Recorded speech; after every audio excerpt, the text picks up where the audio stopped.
Well, following that dramatic night in both Israel and Yemen, here to discuss the battle against the Houthis with us is Professor Chuck Freilich, a senior fellow at the Institute for National Security Studies and a former deputy national security advisor. Chuck, thank you so much for being with us today. To start, I'd like to get your take on the IDF strikes in Yemen on the ports, and we're learning also electrical infrastructure as well. Is this enough? Is what we saw enough to deter the Houthis?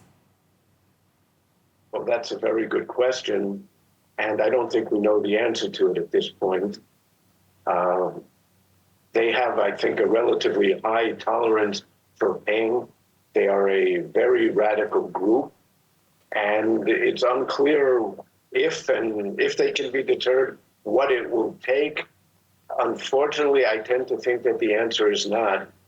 We never had a great deal of success in deterring Hamas or Hezbollah. That's the nature of sub-state actors, which includes the Houthis as well. We'll have to see how it goes.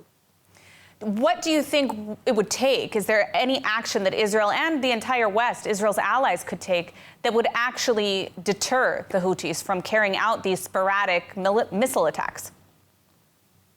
Well, first of all, you have to understand that for Israel, this is pretty much the outer limits of our capability. It's 2,000 kilometers. So even a limited attack requires a huge effort. You need not just the bombers that are going in, but you need fighter escort, you need surveillance and intelligence aircraft, rescue aircraft. It's a huge operation. There's a limit to how often we can do it, and there's a limit to what we can do in the final analysis. It's not the same as attacking Hamas in Gaza, which is a couple of minutes flight time and no more. What might make a difference, and here again, it's a big might, is if the international community would get in a significant way, meaning the United States. That might, if there was a concerted effort, maybe. The U.S. has been conducting a naval operation for the last couple of years to try and keep shipping open, with partial success at best. And it's hit the Houthis a few times, including in recent days. I don't think that anything short of a massive effort led by the U.S., and I'm skeptical whether that will happen, whether anything would do it. Now, one of the challenges in this war, of course, has been the fact that it's multi-pronged. How long can Israel continue to defend itself on 2, 3, 4 fronts? I mean, what needs to happen from Israel's perspective to truly restore security? Well, I think there's a misconception here, which is the war, writ large, ended a long time ago, at least with Hamas in Gaza. I would say that the war ended in January. And since then, what we've had is a few limited operations. Maybe they don't appear so limited, but they were very focused on specific points. And that's it. It hasn't been a war. It's been some limited operations. The war with Hezbollah probably ended a month ago, and with Iran, we'll see, but at least for the meantime. And of course, Syria's collapsed. So that really, I would say the war is over. We won this war, and it's a major success, especially if you consider the horrific way in which it began. But Israel has done a great deal to ensure its security, I would say, for the medium to long term. And it's a huge achievement. We should start changing the discourse on these matters.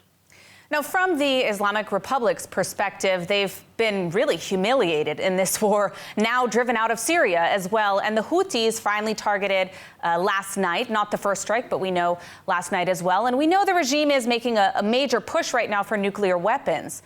Can it be stopped at this point? And if so, what's that going to look like?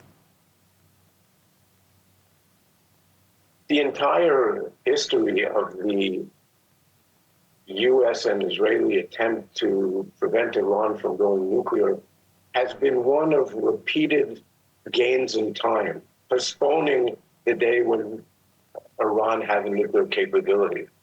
And Iran could have had that capability as early as 2010 and probably even 2005.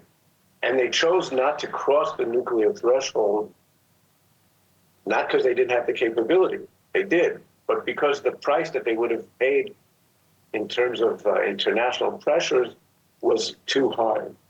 Now, I don't think that that has changed. And if you remember, one of the targets attacked in the last operation in Iran in late October was the nuclear facility at Barchin. And that apparently caused another 2-year setback in the nuclear program. So I don't think there's an imminent need for an Israeli attack. And Iran is not about to cross the nuclear threshold at any time in the immediate future. All right, well, we are out of time, but I want to thank you for your insight today. Thanks for joining us here on ILTV. Thank you.